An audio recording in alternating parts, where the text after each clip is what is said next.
우리 함께 하나님의 말씀을 보겠습니다. 누가복음 11장 27절에서 36절까지 말씀입니다.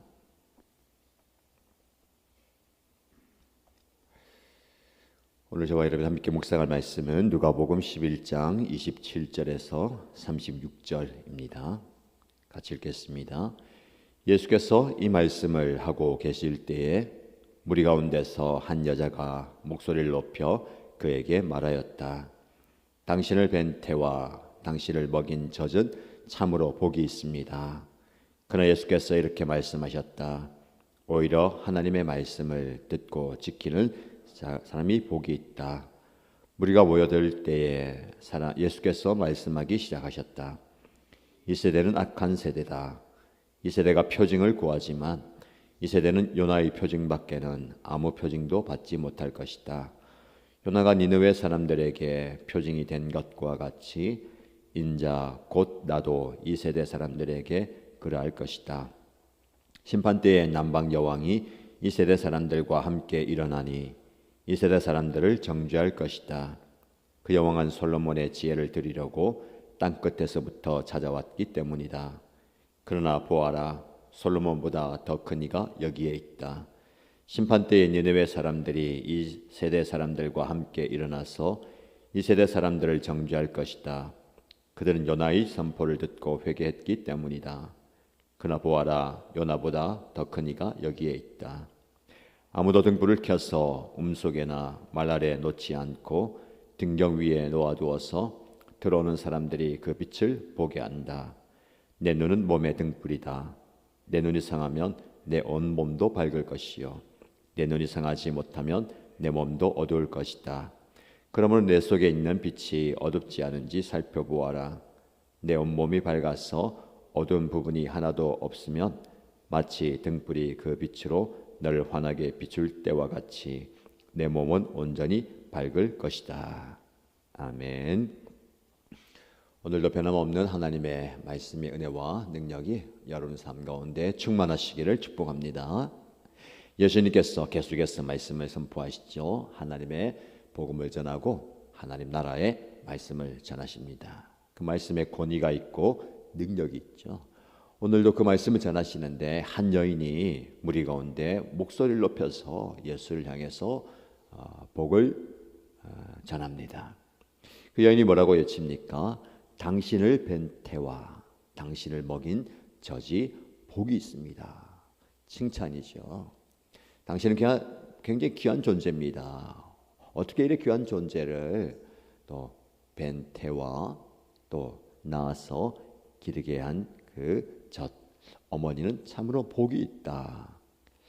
예수님과 함께 그의 어머니를 칭찬하는 겁니다.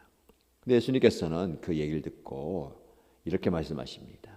오히려 하나님의 말씀을 듣고 지키는 사람이 복이 있다. 예수님을 향해서 예수님의 가족을 칭찬하는 그 여인과 그 칭찬을 듣는 많은 사람들에게 아니다. 내가 아니라 나의 어머니가 아니라 우리 가족이 아니라 오히려 하나님의 말씀을 잘 듣고 그 말씀대로 지키는 순종한 사람이 복이 있다라고 말씀합니다. 예수님께서 그렇게 말씀하셨죠. 지난번에 누가 나의 가족이냐? 나의 말을 듣고 지키는 자가 나의 가족이다 라고 말씀하셨습니다. 이 말씀의 의미와 적용점이 무엇일까요? 우리는 우리의 가정과 가문 중요하지만 그것으로 인해서 우리가 구원을 받는 것은 아니죠. 내가 믿는 집안에 소속되어 있다. 믿는 집안에서 태어났다고 해서 복이 있는 사람이 아닙니다. 신앙은 각 개인, 각자에게 주어지는 몫입니다. 그래서 아버지, 어머니가 신앙이 좋다고 자녀가 그냥 신앙이 좋은 게 아니죠. 각자의 신앙을 챙겨야 됩니다. 자기에게 주어진 말씀을 듣고 순종하는 자. 그래서 개인이 신앙을 잘 세워가야 하는 겁니다.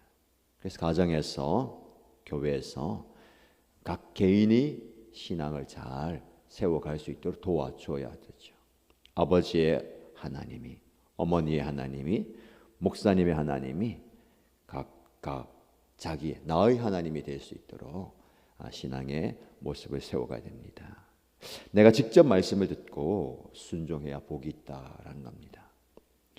이어지는 말씀을 보시면 계속해서 사람들이 모여드는데 예수님은 여전히 말씀을 하십니다. 오늘은 말씀의 소중함에 대해서 이야기하죠. 예수님 계속해서 말씀을 통해서 깨닫게 하시고 자신을 돌아보고 앞으로 나아가야 할 바를 알게 하십니다. 이 세대는 악한 세대다. 왜? 이 사람들이 자꾸만 표적과 표징을 구하는 거예요. 예수님은 놀라운 기적들 많이 행하셨잖아요. 병든 사람을 고치고 귀신을 쫓아내고 수많은 사람들을 먹이고 심지어 죽은 사람들도 살려내는 표적과 이적과 기사를 행하는데 사람들은 또 다른 것을 계속 구하는 겁니다. 이게 우리의 모습이에요.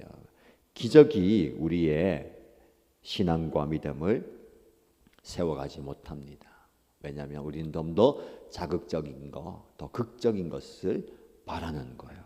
이것 말고 또 다른 거 없습니까? 이것 말고 더 획기적인 것 없습니까? 신박한 거 없습니까? 이게 우리의 모습입니다. 그래서 이 세대는 악한 세대랍니다. 왜요? 예수님을 집중하지 못하고 예수님이 행하시는 기적, 또 다른 건 뭐 없나라는 거예요. 우리에게 적용해 볼까요? 우리는 신앙생활하면서 하나님의 복을, 은혜를 누리잖아요.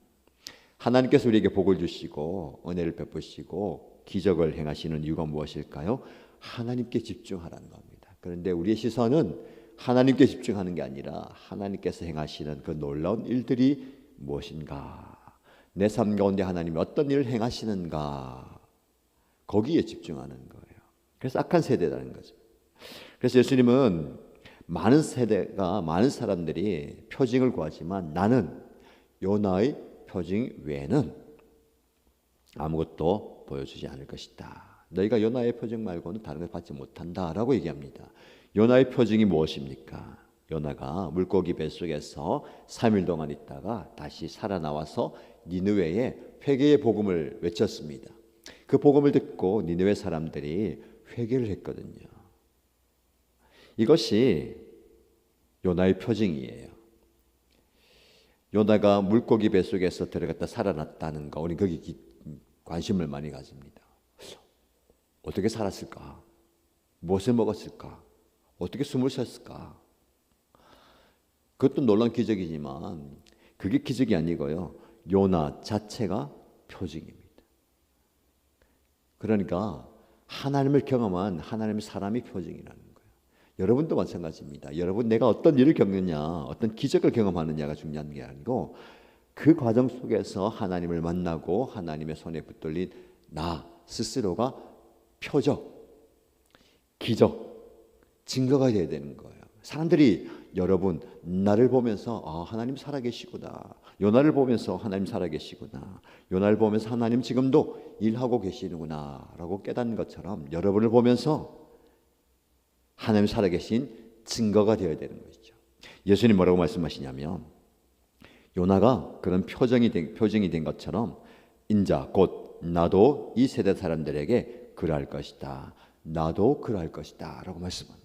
예수님의 기적이, 예수님의 행하시는 놀라운 일들이 표징이 아니고 예수님 당신 존재 자체가 표징이라는 거예요. 왜?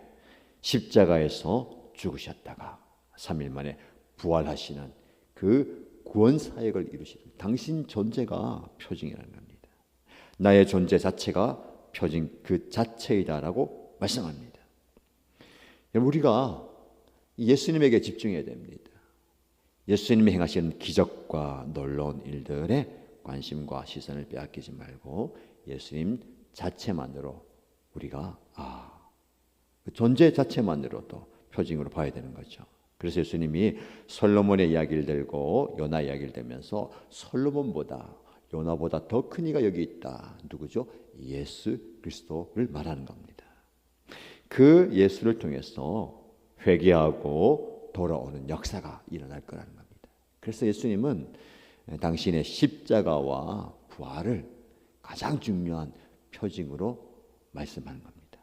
우리가 신앙생활 하면서 무엇을 바라보고 무엇을 근거해서 신앙의 토대를 세워가고 있습니까? 다른 거 없어요. 예수 그리스도, 그리고 그분의 말씀이 표징이 되어야 되는 겁니다. 오늘 본문의 말씀은 그 말씀과 예수님 자체를 우리에게 다시 한번 상기시키는 겁니다. 마지막 부분의 말씀은 빛에 대한 말씀인데요.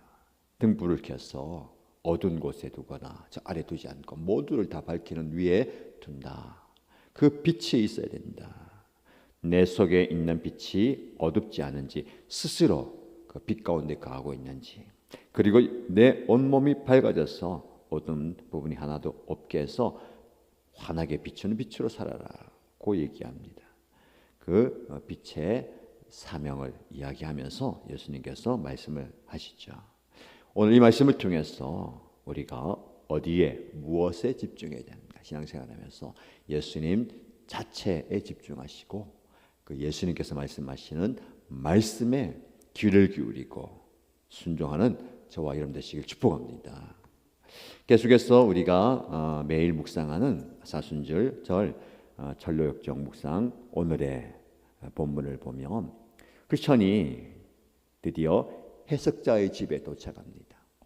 이 해석자는 앞으로 크리스천이 걸어가는 그 여정에서 위로가 되고 격려가 되고 도전이 될 만한 여러 장면들을 보여주는데요.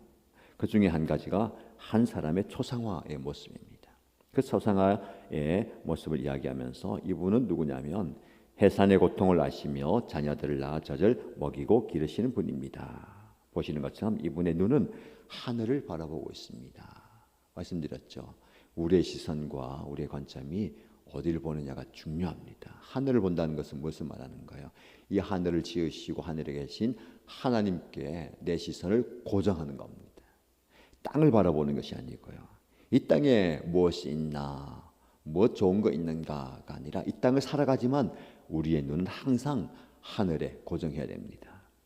손에는 가장 좋은 책이 들려 있습니다. 무엇일까요? 하나님의 말씀이 들려 있는 거예요. 하나님의 말씀을 놓지 않는 겁니다. 예수님 말씀하셨죠. 오히려 하나님의 말씀을 듣고 지키는 사람이 복이 있다. 제가 말씀을 지켜야 된다고 자주 강조합니다. 말씀은 그냥 듣는 게 아니라 말씀을 지켜야 돼요. 왜? 말씀을 빼앗아가는 존재가 있기 때문에 손이 꽉 붙들어야 돼요. 자칫하다 보면 놓칩니다. 졸다가 놓쳐요. 다른 일을 바쁘게 하다가 놓쳐버려요. 여러분 손에 하나님의 말씀이 들려져 있는지 꼭 보시기 바랍니다. 입술에는 진리의 법이 쓰여 있습니다. 진리를 선포하는 강력한 선포자이라는 거죠. 머리에 면류관을 쓰고 계십니다. 누굽니까? 예수 그리스도에게 집중하는 거예요. 이분이 우리가 추구하고 닮아가고 따라가야 할 분이라는 겁니다. 이 초상화를 가장 먼저 보여드린 이유가 뭐냐면 앞으로 닥칠 어려운 순간마다 이분이 당신의 안내자가 되어 주실 것이기 때문입니다.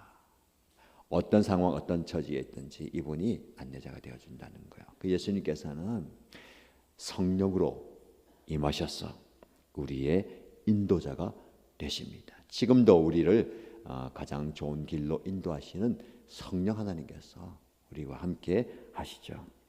그리고 또 다른 방으로 이 크리스천을 데리고 갑니다. 근데 그 방에 먼지가 가득해요. 먼지가 너무 많아서 하인에게 방을 좀 치워달라고 하니까 비질을 하는데 먼지가 확 일어나는 거예요. 숨을 쉴 수도 없이 질식할 것 같아요. 그러자 해석자가 곁에 있는 소녀에게 물을 뿌리라고 합니다. 여러분 먼지가 많은 것은 물을 뿌려가면서 하면 먼지가 일어나지 않잖아요. 청소가 되잖아요. 먼지는 무엇을 의미하느냐? 율법을 의미합니다. 율법이 아무리 소중하지만 그것을 비질하면 먼지가 확 일어나는 거예요. 우리의 죄가 드러나는 겁니다. 근데 물을 뿌리면 깨끗해지는데 물은 무엇입니까? 복음이에요. 마음에 복음이 뿌려지면 먼지가 가라앉습니다. 깨끗해져요. 그리고 믿음으로 주님과 함께 살아가는 자격을 얻을 수 있다라고 이야기합니다. 오늘 우리가 묵상하는 이 묵상집과 오늘의 본문 사이의 연결점이 무엇일까요? 우리의 시선을 예수에게 고정해야 됩니다. 그리고 그분의 말씀에 집중해야 됩니다. 오늘 저와 여러분이 주신 이 말씀을 붙들고 그리고 말씀에 붙들려서 승리하는 그리고 복된 삶을 살아가는 저와 여러분 되시기를 주님의 이름으로 축복합니다.